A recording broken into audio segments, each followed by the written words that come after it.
Thank you, Dr. Silvam, for setting the tone for today's discussion and for that thoughtful and inspiring speech. Moving ahead, we are privileged to have with us Mr. Philip Asmus, founder and CEO of First Gen UK. We now invite him to deliver his special address.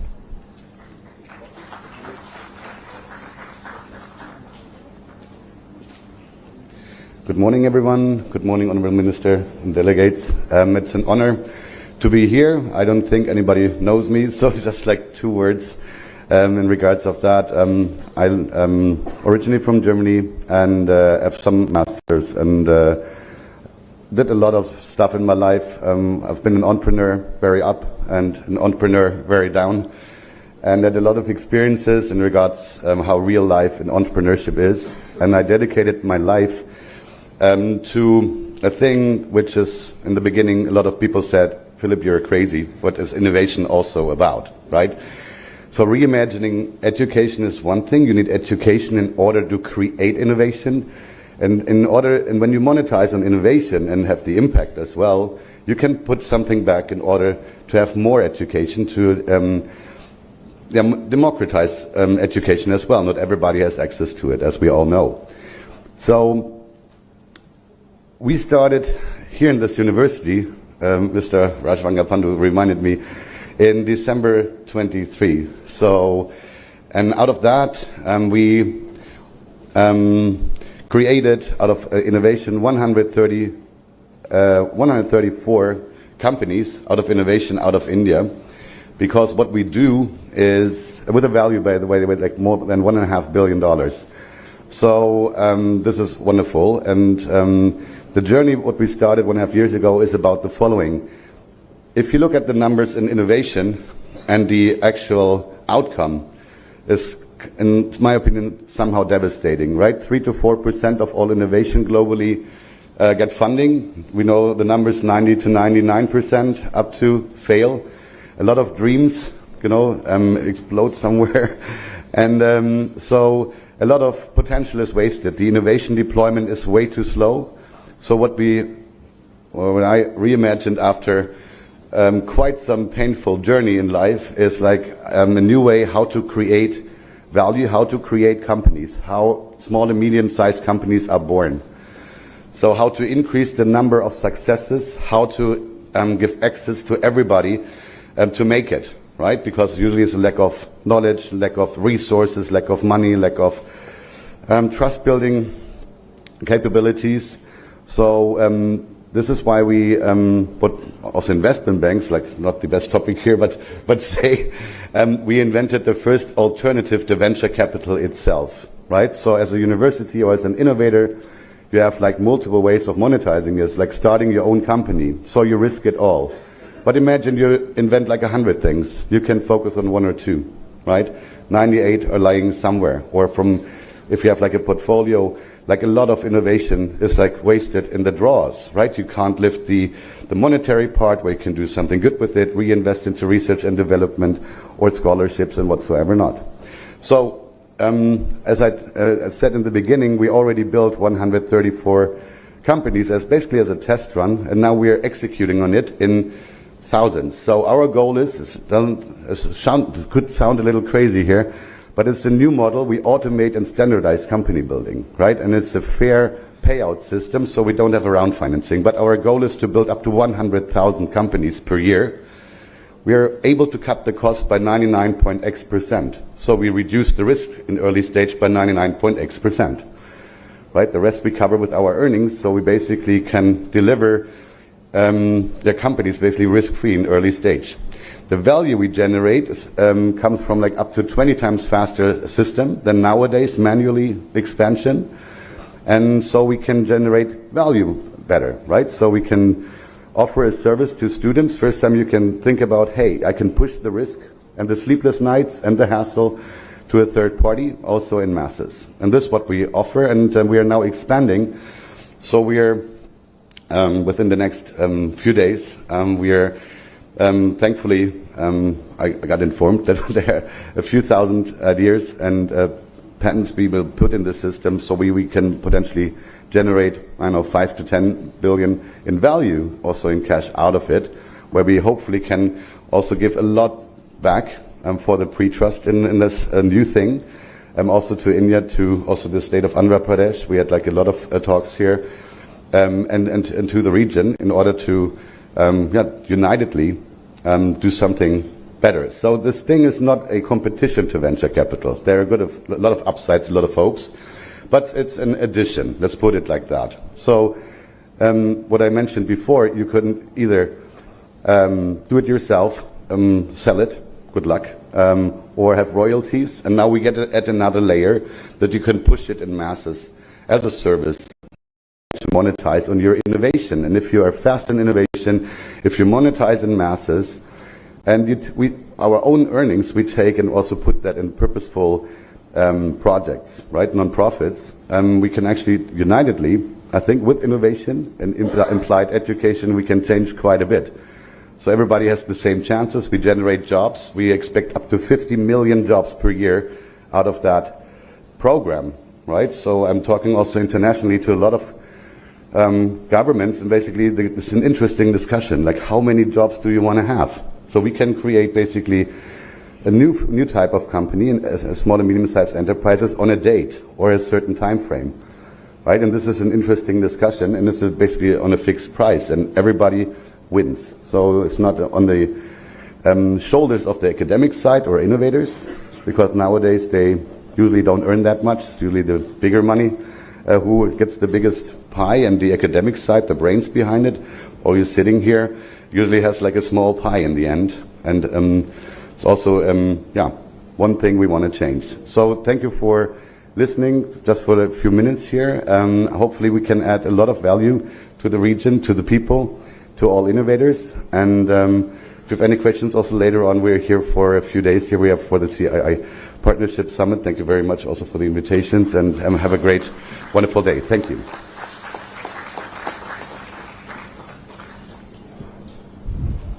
Thank you, Mr. Asmus, for that inspiring and very encouraging speech.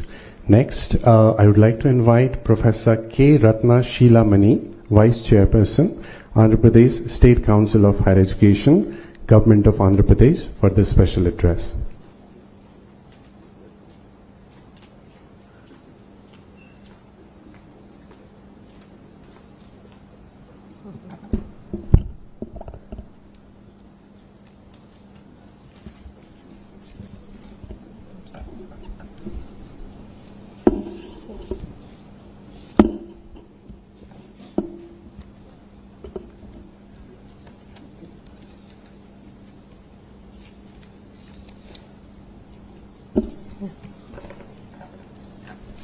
Distinguished guests,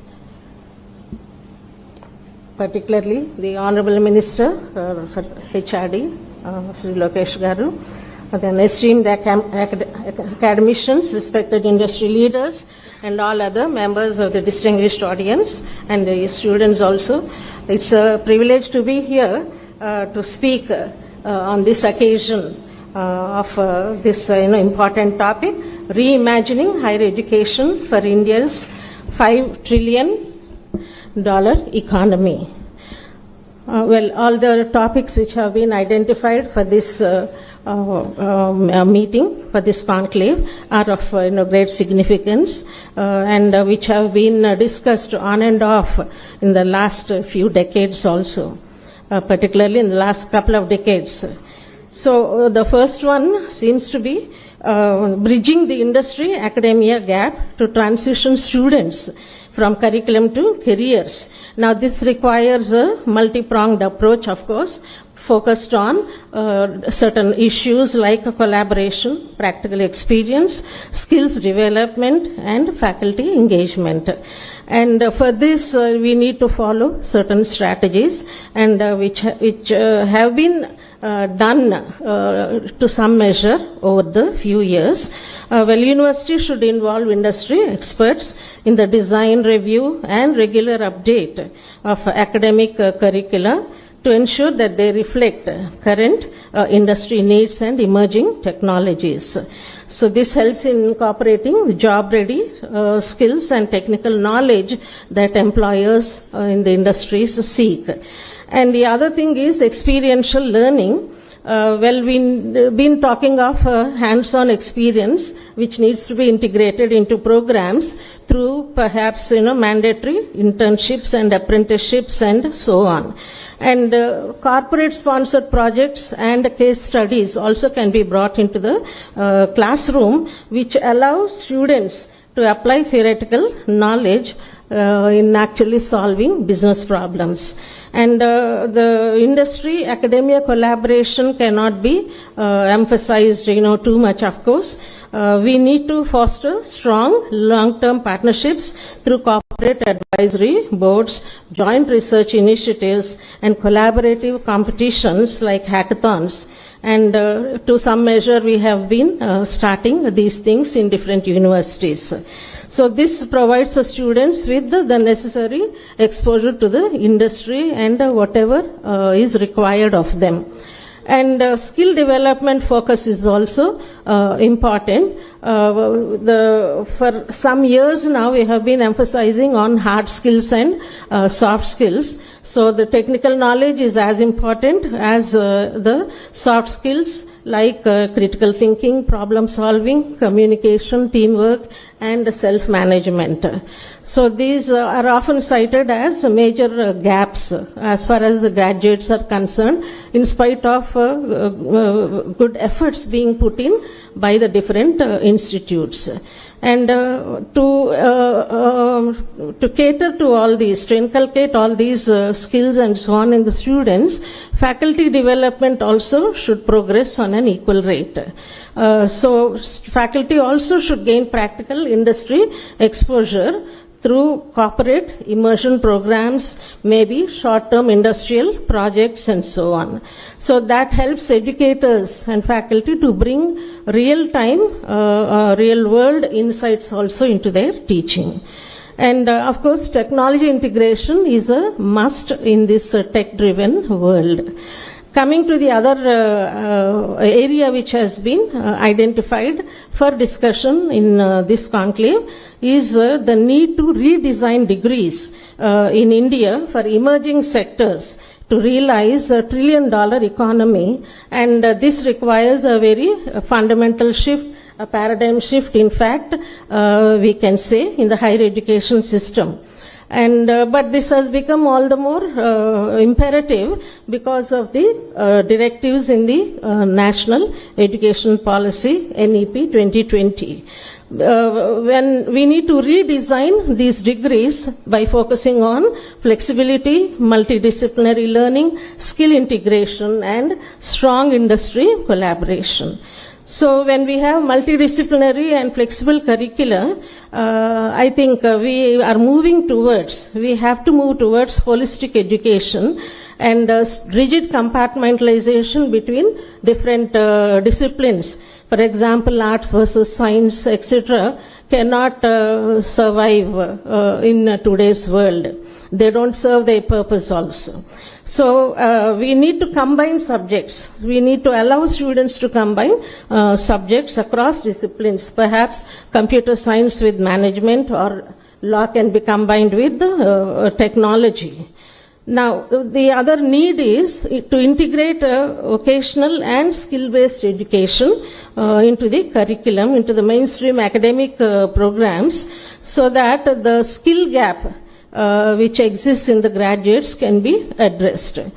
And maybe this requires mandatory internships, apprenticeships, and hands-on projects. And perhaps it has to be started in the first year itself.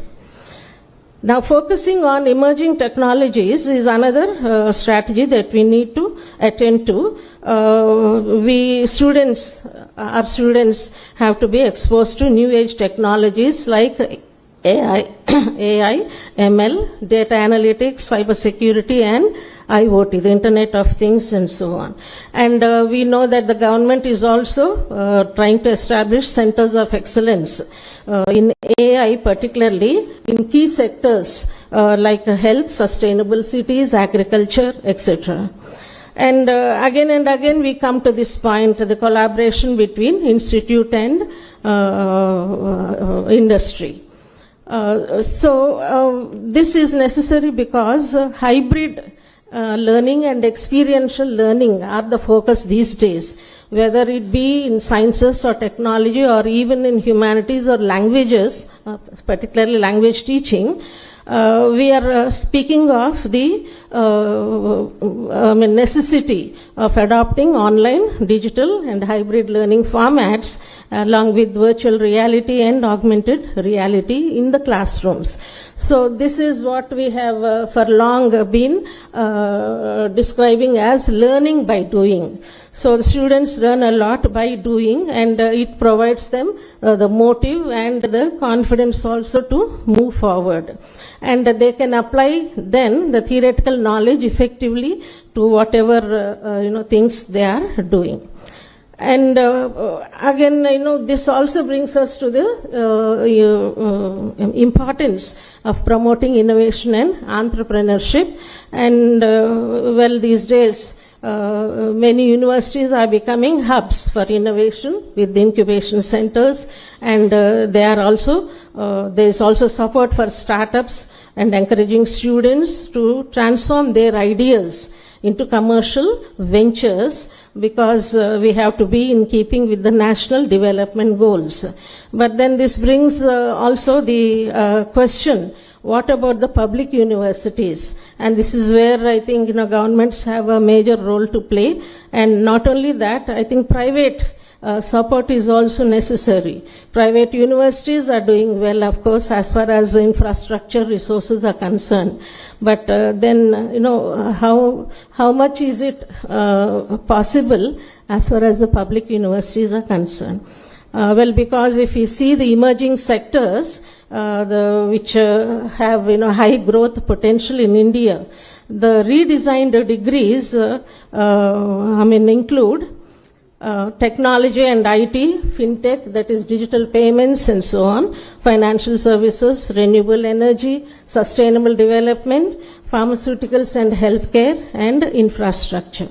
Then moving on to the other significant topic here, how the universities are playing an economic role, more so these days. They have to evolve from traditional degree granting institutions to dynamic innovation hubs. In the process, driving regional growth and national economic growth. So for a long time, universities had two functions, major functions, education, teaching and research, of course, doing basic fundamental research. But I think they are now called upon to serve another mission, that is to serve as innovation hubs, to foster innovation among the students. And the thing is, universities are known to generate new knowledge through cutting-edge research, of course, but then which needs to be commercialized through other mechanisms like patenting, licensing of intellectual property, and so on. And again, fostering entrepreneurship also cannot happen without the collaboration between the university and the industry. And for innovation, again, you need lot of infrastructure. That's the point I've already made here.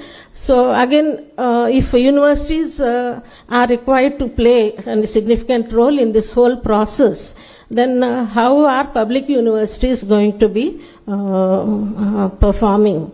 That's the question. And of course, universities also can serve to create job creation in the locality, in the region. So regional economic development also is possible by attracting investment and also contributing to whatever that region is famous for. So it may be fisheries, or it may be marine biology, or it may be some other thing which that particular region or district is famous for.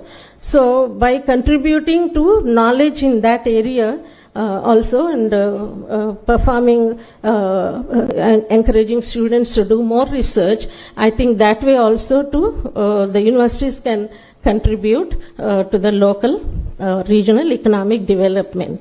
And the other aspect is internationalization of education, which has always been there in the last, I think, decade or 2 decades. Several universities have foreign students, of course, and also in the research programs. So in this way we need to integrate an international, intercultural or global dimension into education. This is with the aim to prepare students for an interconnected world because of the impact of globalization. And there are several benefits, of course, of this aspect.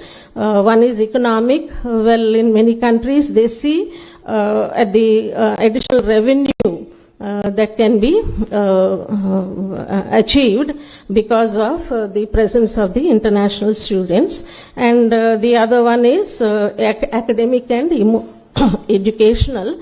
When you have internationalization in educational institutes and so on, we can foster collaboration, we can promote exchange of knowledge and encourage the faculty to maintain international standards. At this juncture, I think I wish to make this point also. In many universities, for awarding PhD degrees, 3 examiners are a must, and in some universities, the 3rd examiner is usually from abroad, a foreign examiner. So that enables the faculty and the students also not to dilute the standards, because they know that all the 3 examiners have to pass their thesis or whatever. So we faculty then are encouraged to meet international standards and not become too local or remain within their comfort zone and so on. Then social and cultural implications are also there. It enhances empathy, understanding, and truly enables our students to become global citizens, because in a globalized economy that is important. And so in this process, there have been mobility programs, of course, involving physical movement of the students, faculty, researchers through study abroad, exchange programs, and so on. Not only that, offering joint research initiatives, dual degree programs, and the establishment of international branch campuses and so. And the last one which has been identified is leveraging technology in education by integrating digital tools and resources so that learning becomes more engaging, accessible and effective. And the AI-powered platforms I think are increasing these days, not just in science and technology, but even in language teaching. There are researchers who are experimenting with using AI-powered tools in teaching languages. And that way we can have an interactive content which caters to individual student needs and learning styles, and they can learn at their own pace. And also because of this, we have lot of access to information and other resources in the form of online libraries, academic journals, massive open online courses like MOOCs and so on. And so by way of conclusion, this is a call to collective action, the road to a trillion economy, which is the backbone of what the Prime Minister calls Viksit Bharat, is a developed, knowledge-driven India, and this is possible only in collective action. So when academia and industry come together, innovation becomes not only possible but sustainable and impactful. So I mean, as I said once again, if you permit me to, this is nothing new today, but maybe is getting reinforced even more because of NEP 2020. But we have been talking of the presence of industries in boards of studies in the different subjects of different universities and so on. Well, we do have industry experts in the board of studies, but usually, they might be busy to participate in our boards of studies, because when we are talking of revising and updating our curricula to the industry needs, well, their suggestions are very important. But sorry to say, though this has been going on for a lot of time, at the most, there is only a tangential involvement between the industries and the universities. So, more industry involvement in the universities, in the institutes, I think will result in a much more fruitful and fruitful economy, and also in terms of scientific and technological development. Thank you for giving me this opportunity.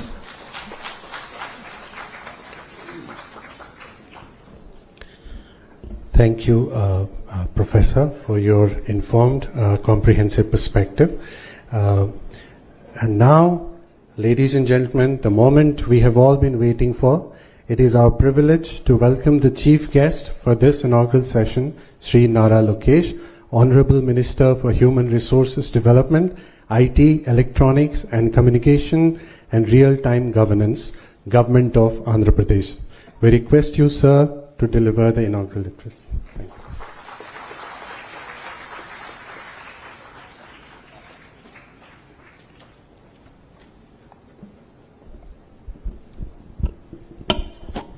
Distinguished guests, industry leaders, academicians, innovators, my dear students, good morning. Let me congratulate first CI, the Southern Region and VIT for hosting an amazing forward-looking conclave. But I don't necessarily agree with them. The vision set here is reimagining higher education for India's $5 trillion economy. We should be thinking about our $30 trillion economy. India is going to achieve 5 trillion. Whether the leaders who are sitting here do what they're supposed to do or not, we will achieve $5 trillion economy. The question is, how fast can we achieve the Honorable Prime Minister Shri Narendra Modi ji's vision of India achieving its $30 trillion economy depends on the kind of reforms, collaboration, changes that we all do together here. Economic growth is not possible without intellectual and human capital being harnessed. You know, higher education is not merely a sector for me, it is a strategic pillar here in Andhra Pradesh. 54% of our population is under the age of 25, which makes us one of the youngest workforces. It is a greater asset, and yes, demographic dividend is here to be harnessed. But it also presents unique challenges. The challenges is in terms of our employability, in terms of our ability to adapt to the changes that the world is going through. You know, only 34% of India's working age population has received a formal training. This is compared to 96% in South Korea, 80% in Japan, and 75% in Germany. The recent economic survey stated that only 51% of our graduates are employable. 51%. There is a big mismatch of what we teach and what the market demands. To be fair, in our current higher educational institutions, we are not able to provide any gainful employment even after 3 to 4 years of formal training. Whilst youngsters go to Amirpet and within 4 to 6 months of training, they're able to find a job. So I truly believe that fundamental transformation, not correction, transformation is required in higher education. We must move from degree acquisition to skill activation. We can draw a lot of examples from across the world. Dr. Ashwini ji just mentioned about Stanford University and asked me to explain why Stanford has fostered innovation. And to be fair, it's a very old institution. It has built itself organically. But the most important thing is the ability of the institution to transform itself, to adapt to changes around itself. And when I went to Stanford, I was part of the old curriculum at the Graduate School of Business. I was literally the last batch of the old curriculum. And Brahmni, my wife, is also Stanford MBA. She was part of the new curriculum. And there's so much of sea change between the curriculum, the approach, that even universities have to start transforming themselves. Otherwise, they become irrelevant.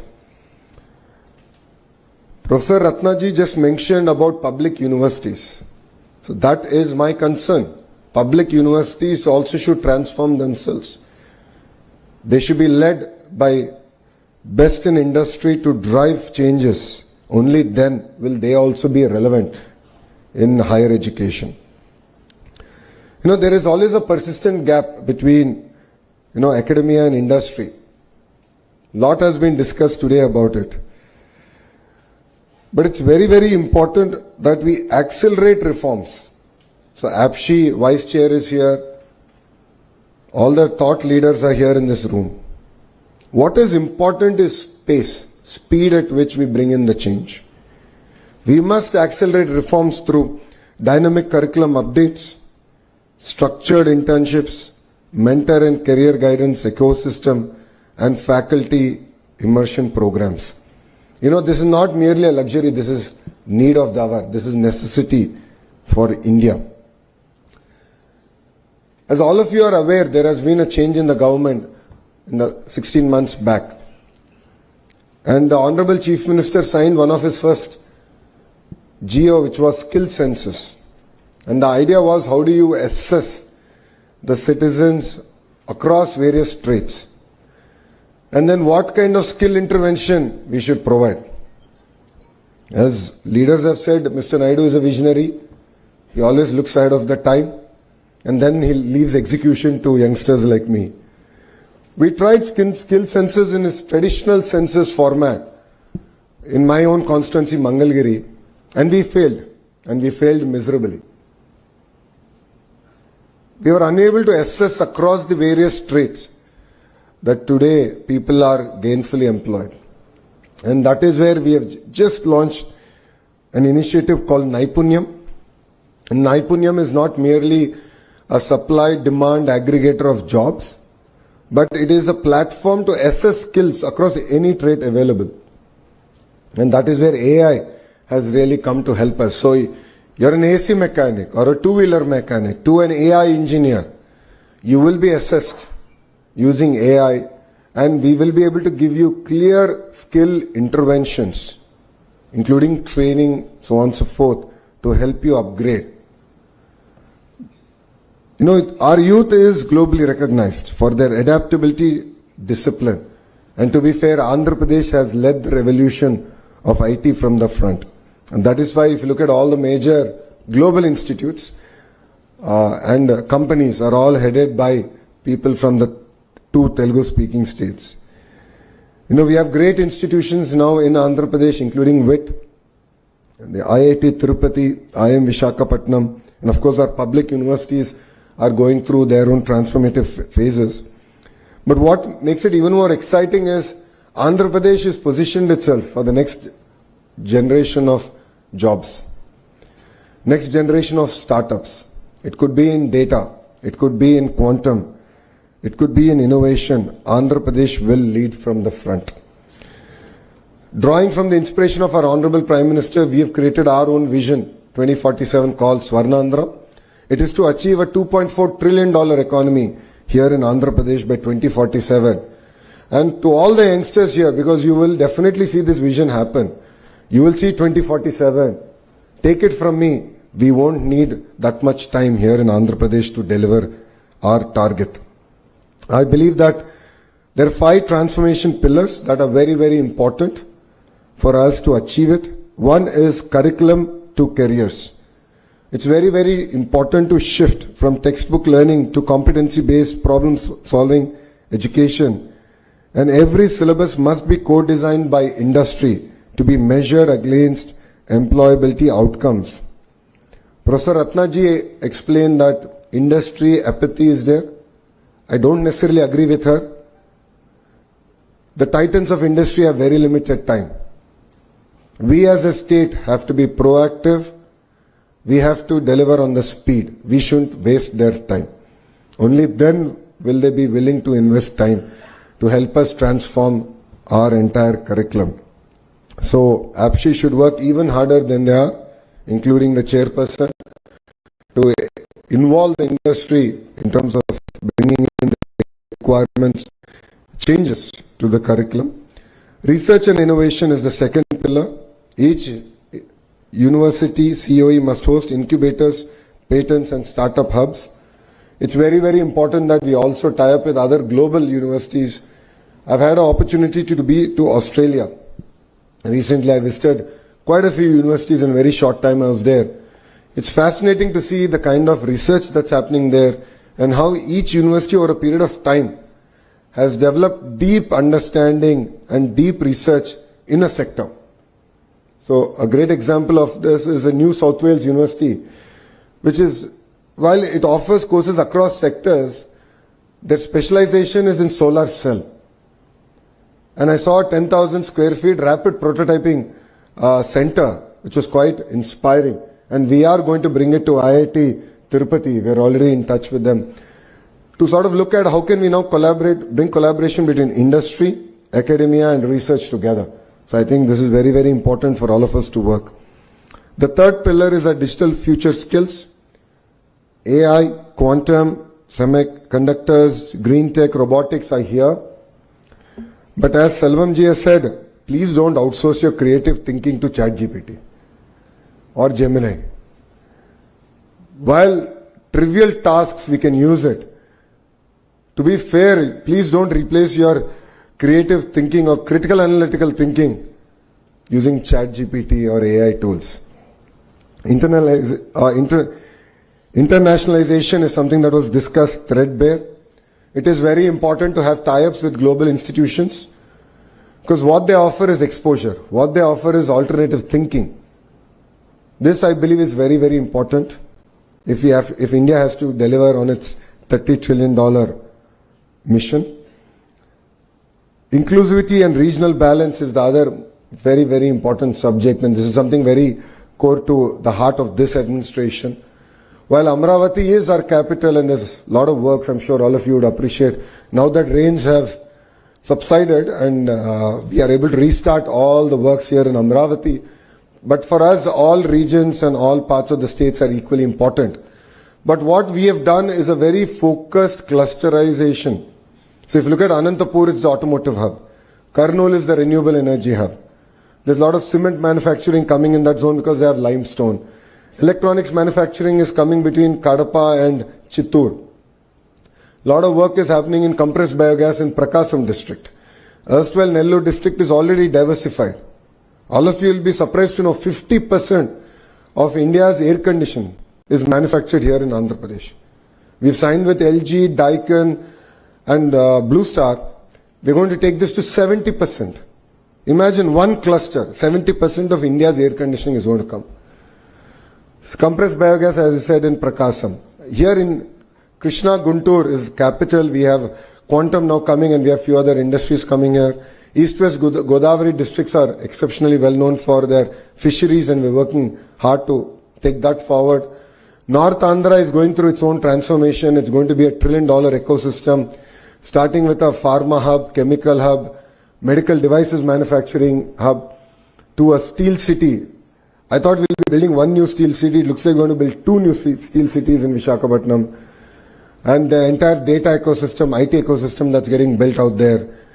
Why am I sharing this with you is we believe in the power of vertical and horizontal integration in each of these clusters. So let me take an example of your mobile phone. All of you are taking pictures, so I thought that was apt. You have a screen, you have a camera, you have a camera lens, you have a lithium-ion battery in it, you have a haptic engine in it. All these are roughly manufactured by about 1,000 suppliers. And our vision here in the state is to bring these 1,000 suppliers to that cluster and build a thriving ecosystem. So looking at it from an end-to-end perspective, that's what I call verticalization. And horizontal is where my department, HRD, comes in. Curriculum, skill development, testing of equipment, and third thing is certification of this equipment. So when I met the Blue Star leadership, they said we manufacture 50% of India's air conditioning, but if I have to get a heat pump certified, I have to send it all the way to Germany. And why is that the case? Why are they not here?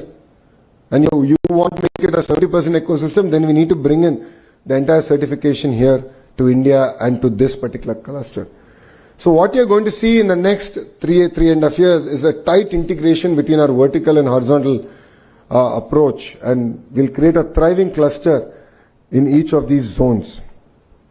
And I would like to thank CI for their continued support, but I would also like to request CI that they need to run at the pace of the Andhra Pradesh government.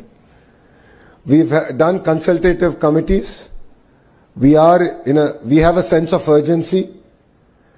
Andhra Pradesh was, exactly 18 months back, not in the radar of any investment or investor coming to India or even in India.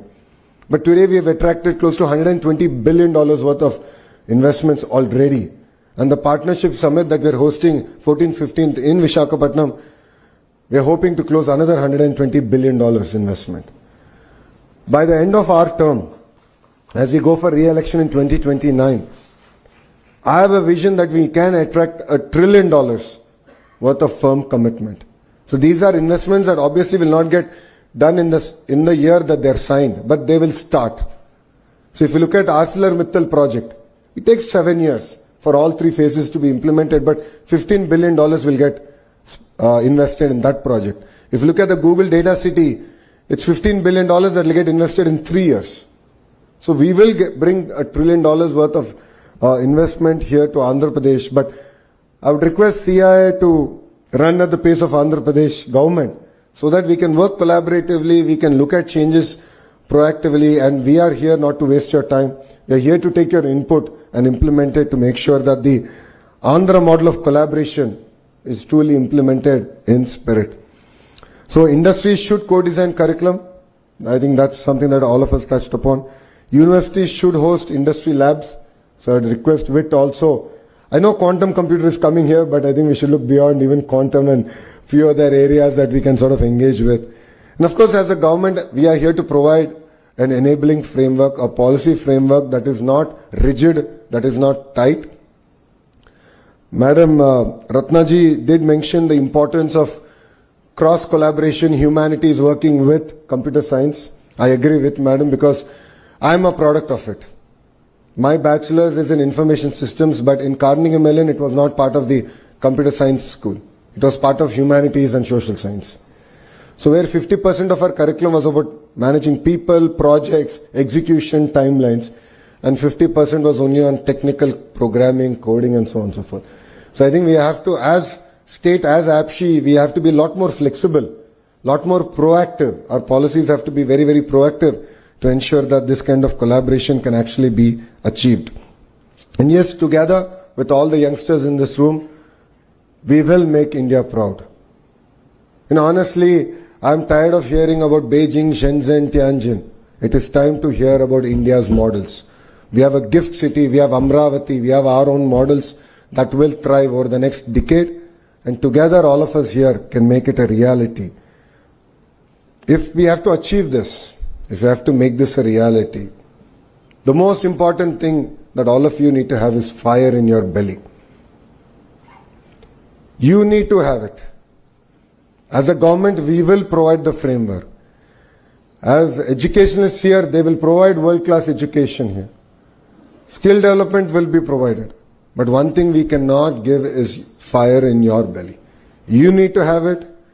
You need to set tall goals and you need to go chase those tall goals. When this government came in, we didn't expect to achieve $120 billion worth of investments in such a short time. To be fair, that is equal to the investments in the last 10 years of Andhra Pradesh history. Last 10 years. But then we are not happy. We said we can do even better, we can do even more. And that is why we're chasing it. That's because we have fire in our belly, and it's important that you have fire in your belly. And dream big. People around you will laugh. People around you will make fun. But if you don't dream, you really cannot achieve what you want to achieve. If we don't dream, we cannot make India a developed nation. So dream big, but then care to achieve. You have to be meticulous, you have to focus on your execution and ensure you put in the time that is required to deliver it. And honestly, life is not a destination, it's a journey. It's important that we constantly learn. You constantly expose yourself globally on what's happening. Enrich your knowledge, work together and build a collaborative environment. And life is never a straight line. The highs are very high, the lows are very low. If there's anyone who's gone through it, it is me. In 2019, when I contested in my constituency, which my party only won in 1985, I lost. A lot of people made fun of me, but I didn't care. I said my goal is set. I am going to go about achieving it. 5 years I worked hard. I didn't leave it. I refused to accept defeat. And 2024, I won it with one of the highest majority in Andhra Pradesh history. Life is not fair, but then keep at it.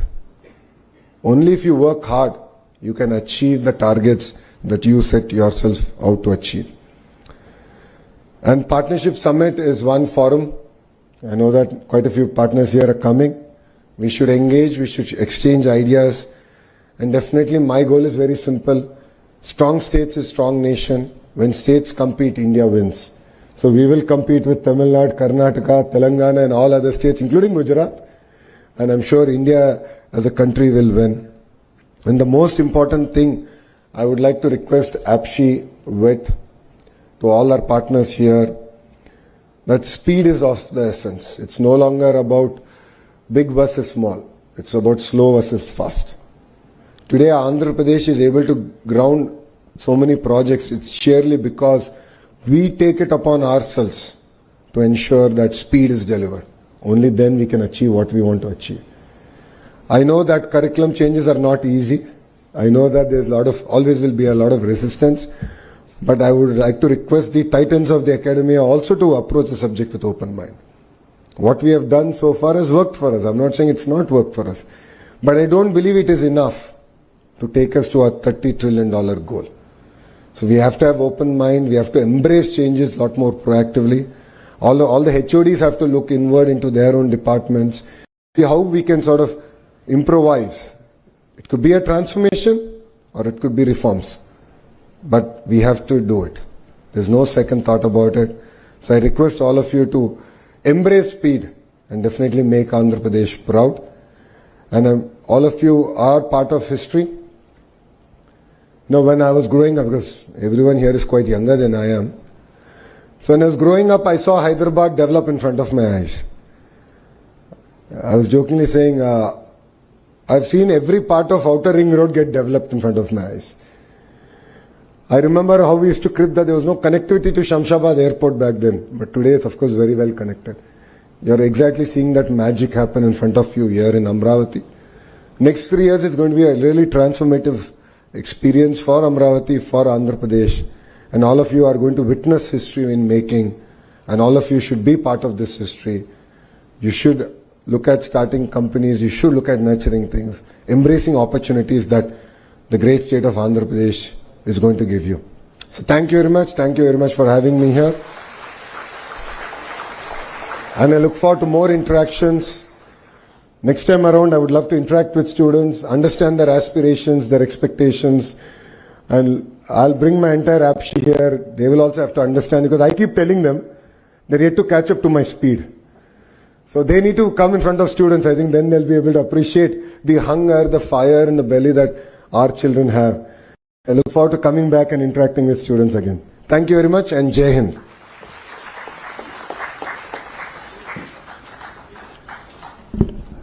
Thank you so much, sir, for the inspiring address and your visionary outlook on strengthening the education ecosystem to align with Andhra Pradesh and India's economic ambitions.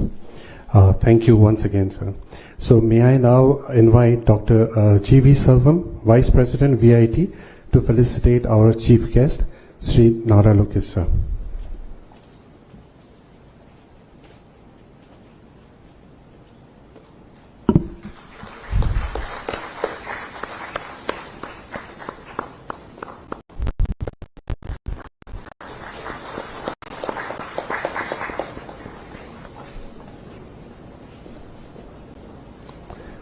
Thank you, sir. To conclude the inaugural session, I now invite Mr. Saranam Narendra Kumar, Vice Chairman, CII, Andhra Pradesh, and Executive Director, Apex Solutions Limited, to deliver the concluding remark.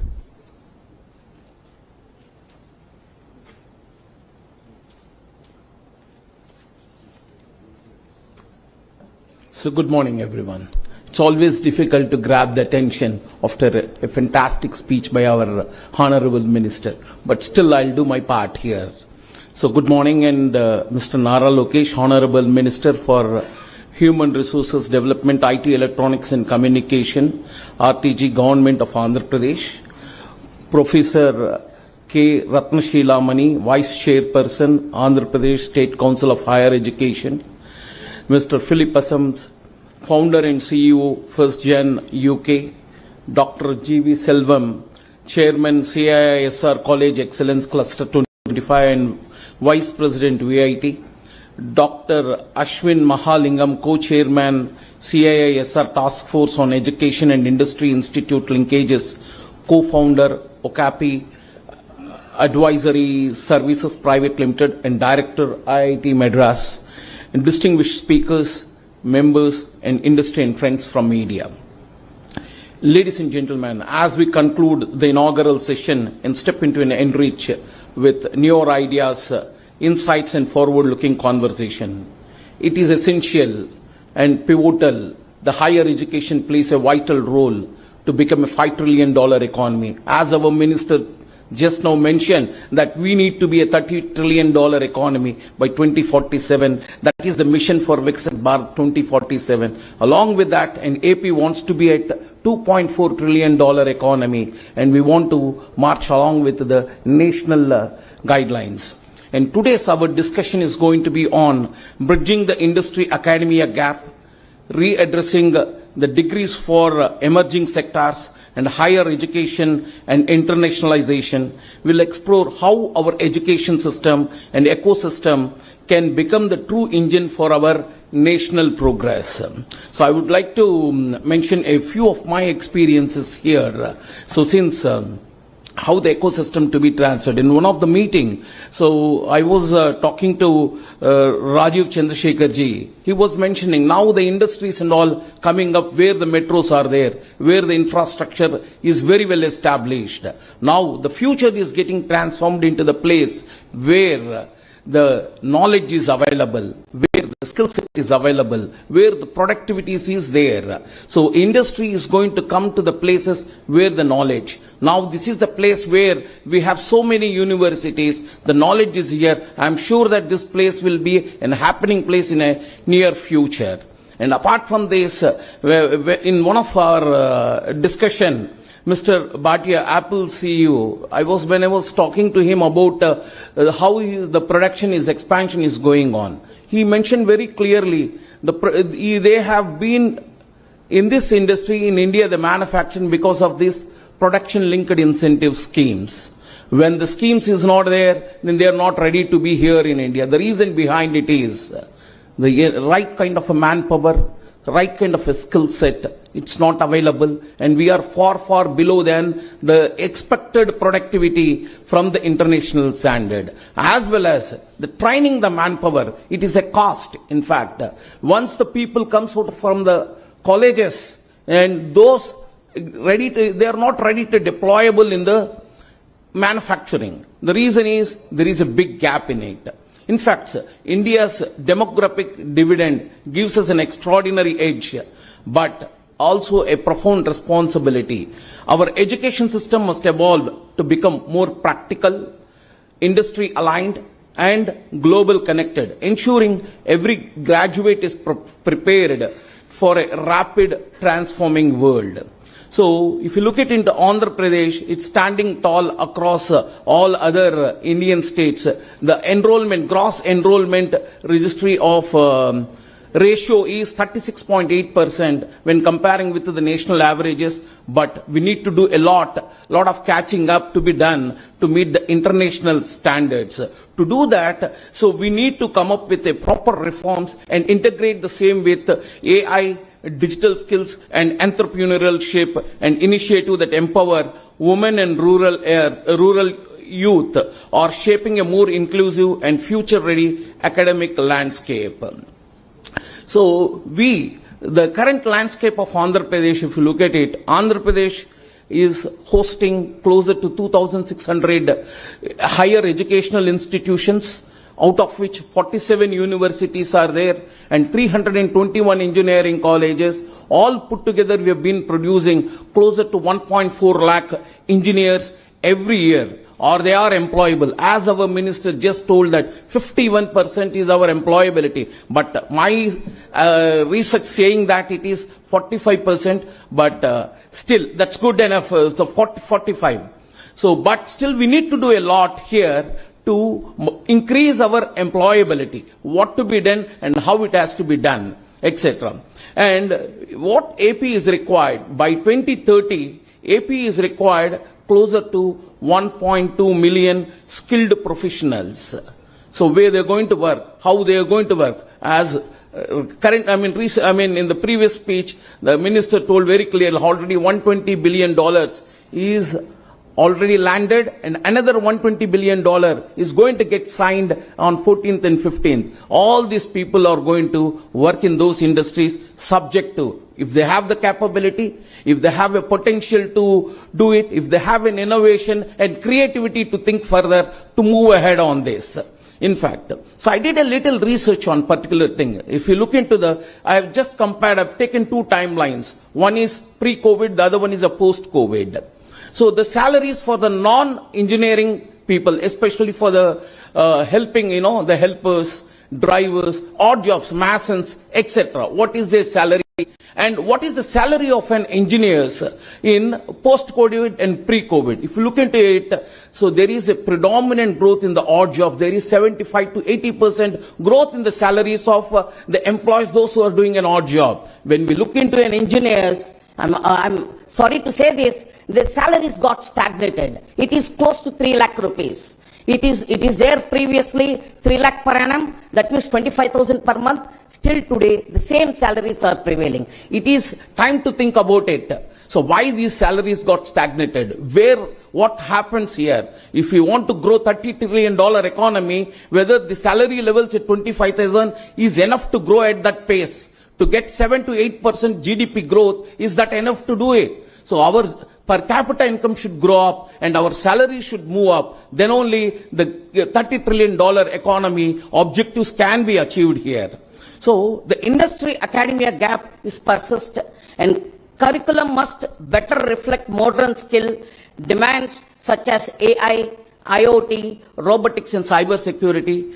Research output remains modest, calling for a shift from teaching focused to innovation driven institution. So far we've been focusing on teaching. So we want a innovation driven institutions. Faculty development is uneven and digital access needs strengthening, and global exposure for learned must expand. So now to creating this curriculum, modernizing the curriculum, skill development and apprenticeship at scale, CII would like to act as a catalyst, would help the universities. I heard from the madam that industry doesn't have the time to create it. Certainly we try to create that space and we'll do that, madam. You please put across to us this particular one. So the future of Andhra Pradesh will be shaped not only in factories, it will be shaped in the classrooms and laboratories where young minds learn to imagine, design and lead. Let us commit to building the ecosystem that is future ready, globally competitive and deeply innovative. Before we close, I extend my heartfelt gratitude to all those who have joined us this morning. So Honorable Minister, Mr. Nara Lokesh garu, so we have very well taken, sir, the $30 trillion economy by 2047 and 2.4 trillion from Andhra Pradesh side. The importance of human capital has been taken into consideration, and 5 pillars of transformation, this university, the bridging the gap is very well taken, sir. And the next thing is Professor Pre Ratnashila Mana, Vice Chairperson Apashi. Thank you for your valuable presence, madam. How modern approach and dual dominant degrees will help the industry as well as these institutions. Very well taken. And Mr. Philip Asalam, founder, First Gen UK, our sincere appreciation for your participation, sir. And Dr. G.V. Selvam and Dr. Ashwin Mahalingam, thank you for your leadership and continuous support. And a special note to thanks to our distinguished speakers, panelists, and our partners. Event partner, VIT Vellore Institute of Technology. Associate partners, JPR University and Thiagarajan College of Engineering. Supporting partner, ICD Academy. As Andhra Pradesh is hosting the CII 30th Partnership Summit in Visakhapatnam on tomorrow, day after, 14th and 15th November. It's a marquee platform championed by Mr. Nara Lokesh garu and pivotal for attracting large-scale investment. Is already mentioned, 120 is landed, 120 is going to get landed. He's very confident on it and generating new jobs. Today's discussion gain even greater relevance and urgency. So, wishing you all productive and engaging conference ahead. So, please join us for the networking tree and we will reassemble again here in next 15 to 20 minutes. Thank you very much. Thank you so much, sir. Ladies and gentlemen, that brings us to the close of the inaugural session of the CII Southern Region Higher Education Conclave 2025. We extend our heartfelt thanks to all our dignitaries for sharing their valuable insight. Before we let you go, dear guests, dignitaries on the dais, I would request you to please stand up for a group photo.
Yes, sir. Thank you very much for having me.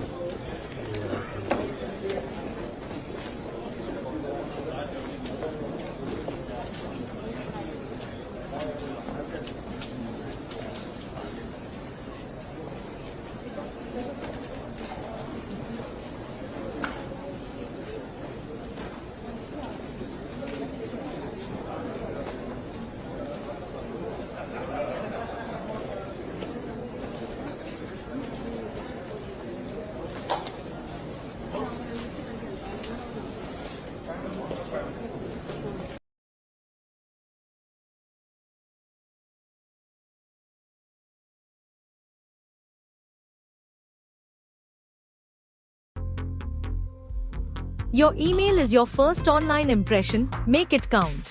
With GoDaddy Email, you get a professional address that matches your domain. It builds trust, boosts credibility, and helps grow your brand. Setup is quick, and your inbox is protected with built-in security. And if you ever need help, we are just a call away. Start building your brand, one email at a time.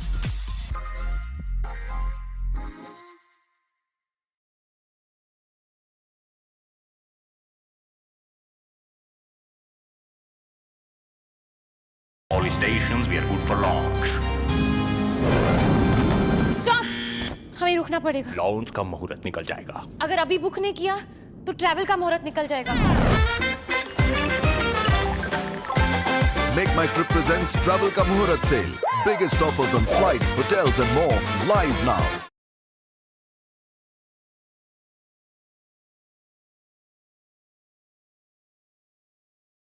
నమస్తే, welcome to question hour. రాజకీయాల్లో మాట్లాడేవాడే మొనగాడు. అలాంటి qualities ఆయనలో చాలానే ఉన్నాయి. కానీ ఆయన మాటే ఆయనకు ప్లస్, ఆయన మాటే ఆయనకు మైనస్. మరి అసెంబ్లీలో పోగొట్టుకొని పార్లమెంట్లో వెతికే పనిలో పడ్డారు కద్దరేసిన నల్లకోటు వకీల్ సాబ్. ఆయన ఎవరో కాదు, మెదక్ ఎంపీ అభ్యర్థి బీజేపీ తరపున రఘునందన్ రావు గారు ఇవాల్టి గెస్ట్. మనకు మా ఎడిటోరియల్ టీం కూడా సిద్ధంగా ఉంది ప్రశ్నలు సంధించేందుకు. Good evening one and all, welcome to our show sir. నమస్తే రఘునందన్ రావు గారు. ఫస్ట్లీ రఘునందన్ రావు గారు, మెదక్ ప్రజలు మిమ్మల్ని ఎందుకు గెలిపించాలి అసలు? మెదక్ ప్రజలు గెలిపిస్తుంది రఘునందన్ కాదు, నరేంద్ర మోడీని గెలిపిస్తూ ఉన్నారు. కాశ్మీర్ నుంచి కన్యాకుమారి దాకా నరేంద్రుడిని చూసి ఈ దేశ ప్రజలు భారతీయ జనతా పార్టీని కమలం గుర్తుకు ఓటేయబోతా ఉన్నారు.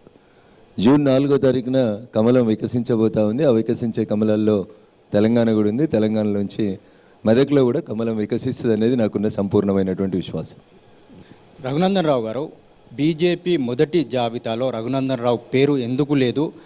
పార్టీ మెదక్ పార్లమెంట్ అభ్యర్థి కొరకు వేరే వాళ్ళ కోసం వెతికిందా? మొదటి జాబితాలో చాలామంది పేర్లు లేవన్నా. మొదటి జాబితాలో 6 లేదా 8 పేర్లు వచ్చినాయి. తర్వాత ఇంకా మిగతా పెండింగ్లో ఉన్నటువంటి 9 స్థానాలకు వచ్చినాయి. ఆల్ ఇండియా జాతీయ ఉపాధ్యక్షురాలుగా ఉన్నటువంటి శ్రీమతి డికే అరుణ గారి పేరు కూడా లేదు. సో అసలు నామినేషన్లే మొదలు కాలేదు, ఎలక్షన్ నోటిఫికేషనే రాలేదు. అంతకంటే ముందే పేర్లన్నీ అనౌన్స్ చేసింది పార్టీ, 1-2 పేర్లు మినహా. దానికి రఘునందన్ పేరు ఏదో రాలేదు అని ప్రత్యేకంగా దాన్ని పిన్ పాయింట్ చేయాల్సినటువంటి అవసరం అయితే ఏం లేదు. ఎవరిని వెతకాల్సినటువంటి అవసరం భారతీయ జనతా పార్టీకి లేదు. Bharatiya Janata party Medak is fully loaded with own leaders. దేశంలో కమలం వికసిస్తుంది, కానీ అసెంబ్లీ ఎన్నికలు వచ్చేటప్పటికి కమలం వాడిపోతుంది. ఎందుకు ఆ సీక్రెట్? సో దాంట్లో సీక్రెట్ ఏం లేదు sir, it is an open secret. Telangana రాష్ట్రంలో చంద్రశేఖరరావుని ఇంటికి పంపించాలని ప్రజలు నిర్ణయించుకున్నారు. ప్రత్యామ్నాయంగా భారతీయ జనతా పార్టీ వైపే ప్రజలు మొగ్గు చూపినారు. దురదృష్టం ఏంటంటే ఇప్పుడు మీ దగ్గరికి వచ్చి మిమ్మల్ని తిట్టినట్టు ఉంటుంది ఈ పరిస్థితి.